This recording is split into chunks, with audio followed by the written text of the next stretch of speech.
Hello, what's up mga ka-J-Vlog? Welcome ulit for another video. And for today's video, Infinix Smart 20. Ano nga ba mga pros and cons nito? Tara, pag-usapan natin.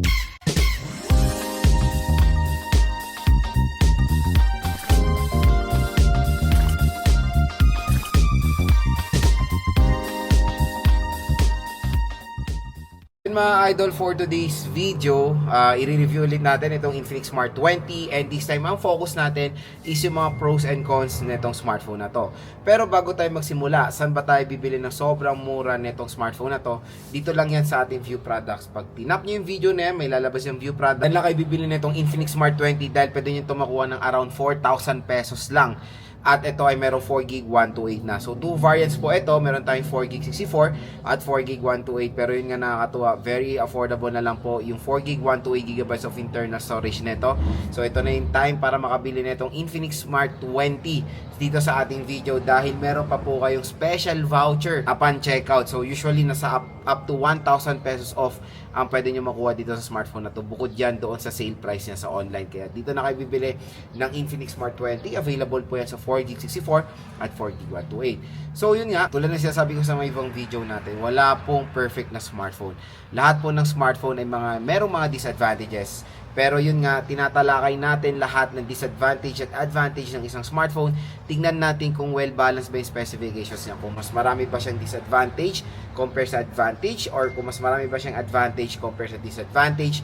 Dito yan sa ating video, tatalakayin po natin lahat yan. So medyo mafag na. Nandito tayo ngayon sa Baguio City at grabe lamig mga idol. And yung una natin pag-uusapan is yung mga cons netong Infinix Smart 20 or yung mga disadvantages niya. Unang-una na dito lapagan na natin yung charging rate. So sobrang nakaka-disappoint yung charging rate na to, even though sa kanyang presyo na sobrang mura lang, nakaka-disappoint pa rin ang 10 watt charging rate. Again, ngayon 2026 dapat nga hindi na yan nilalagay sa isang device kasi super duper outdated na yung technology na yan, at usually for this kind of price tag, ang ina-accept na natin is nasa 18 watts at least ang pinakamababa. So yes, Type-C siya, nakikita nyo naman dito, pero again slow charging po itong smartphone na to. So kumbaga naging reversible na lang yung ano niya, yung kanyang port. At syempre alam niyo naman ang purpose ng USB Type-C for more fast charging and fast data transfer. Since 10 watts lang to mga idol, kumbaga yun nga, baliktaran na lang ang purpose ng USB Type-C dito sa Infinix Smart 20, na yun yung isang pinaka nadidisappoint ako dito sa smartphone na to. Next mga ka-J-Vlog, yung camera. So sa camera, quality is okay, pero again, yung silhouette ng ito, yung pangalawang camera na yan is useless yan. Ano kasi, ano lang ako kasi sa mga ibang consumers natin, akala nila in reality, dalawa camera ng smartphone nila, pero hindi po, isa lang po talaga yan. And ito tinatawag lang nila tong auxiliary lens, or in short, useless po na camera to. Kaya dito lang tayo tumitingin sa main camera neto na which is 8 megapixel. Rear camera dito sa Infinix Smart 20. The front facing camera, same din, 8 megapixel din po ang mo-offer netong smartphone na to. So the camera quality is okay naman. Nakaka-disappoint nga lang yung kanyang pangalawang camera na mukha siyang useful, di ba? Pero when it comes sa design mga idol, as you can see naman dito sa Infinix Smart 20, medyo may pagkawig when it comes sa camera module din ng iPhones today. So yun lang mga ka-J-Vlog so far, yung mga napansin kong disadvantage na itong Infinix Smart 20. Next, ito tayo sa advantages na itong smartphone na to. Unang-una dyan yung display quality. So yung display, napakaganda na hindi nila dinowngrade to compared to sa Tecno Spark Go 3 na dinowngrade nila yung display nun. So ito is punch hole display na yan naman na talaga dapat ang ina-adapt ng mga smartphones today. Punch hole, and syempre 120Hz refresh rate. Fair yung brightness level niya, okay rin naman, or mataas din naman yung brightness level na mo-offer ng Infinix Smart 20. At malaki yung screen size na overall, 6.78 inches. Kaya pag maglalaro kayo or manonood ng movies, paniguradong ma-enjoy nyo rin naman ang overall viewing experience nyo dito sa smartphone na to.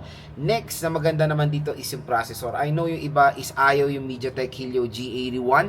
Yes, ano ko yan dyan nagets ko kayo dyan, pero kung magkano nyo na siya nakuha, kung nakuha nyo yung G81 sa halagang 6,000, 7,000, syempre hindi po perfect fit yan, or hindi sulit. Pero kung makuha nyo ng 4,000, yung G81 is all goods naman yan mga ka-J-Vlog for a budget smartphone today, and it can handle pretty much ng mga modern games today, and of course day-to-day tasks at casual things. Quick reminder lang na hindi naman po lahat ng consumers natin ay gamer. Merong mga consumers na alam mo yon, ang ginagawa sa smartphone is mga basic tasks lang, or iba ginagamit to as a navigating tool. So yung processor na yan kayang-kaya naman ibigay yung hinahanap ng mga ibang consumers sa isang smartphone today.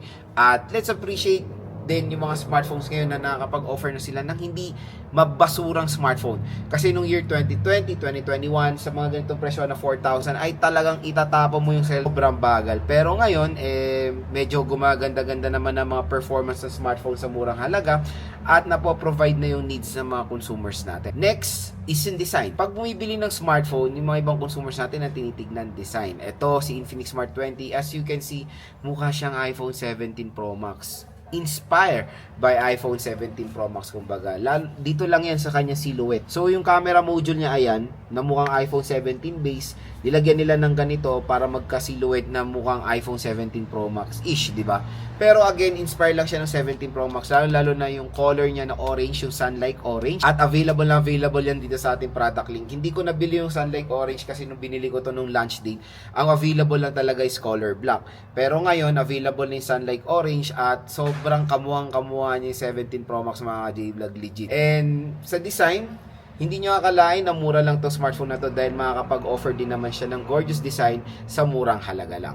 And ang nakakatuwa naman, magaan at manipis din naman si Infinix Smart 20. Yun naman ang napansin ko dito sa smartphone na to. Kumbaga, kahit na meron siya malaking battery capacity which is 5200, na-maintain pa rin nila yung slimness at yung lightweight na itong smartphone na to. Syempre, ang isa rin magandang i-consider natin dito sa Infinix Smart 20 is yung kanyang IP rating. So, meron tong IP rating na IP64, water and dust resistant. So, meaning, meron siya protection big. Like, for example, nyan is gagamitin nyo to as a navigating tool, di ba? So, pag ginamit nyo to as a navigating tool, tapos merong senaryo na umulan, tapos ilagay nyo to sa motor nyo, hindi nyo na kailangan lagyan ng plastic para, alam mo yon, ma-protectionan. Kasi, when it comes sa ganong senaryo, meron po siyang protection sa raindrop. So, okay na okay sa ganitong murang halaga na merong water protection like IP64, water and dust resistant.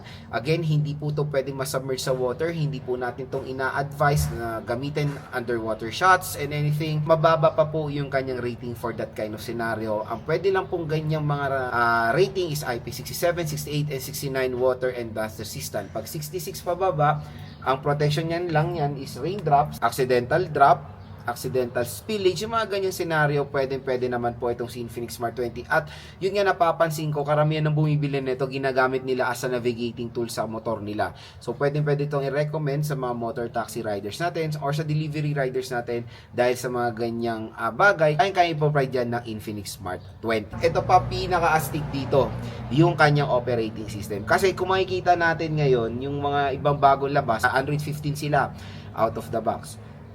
Yung iba, parang 50-50 pa sa software update. Pero ito mga idol, out of the box, naka Android 16 na po ito. So hindi na kayo maghihintay ng latest OS ngayon dahil out of the box, naka Android 16 na siya. At ang maganda pa sa Infinix Smart 20 today is full Android na po siya. So hindi na po siya Go Edition. At kumbaga, pagdating kayo sa Go Edition, may mga certain kind of limitation yan, especially pag nagda-downloads tayo or yung mga features ng Android na iba hindi natin nakikita sa Go Edition. Nakakatuwa lang na finally ay tinanggal na ni Infinix yung Go Edition dahil yung MediaTek Helio G81 ay kayang-kaya naman i-handle ang full Android OS. Kasi syempre ang Android Go Edition nakadesign yan sa mga low powered processor like yung mga merong GPU na PowerVR G8322. And I think meron yan sa Itel, yung bagong Itel A100C. Pero dito sa Infinix Smart 20, kayang-kaya niya i-handle ang full Android OS. Kaya okay na nag-transition na si Infinix sa full Android ngayon.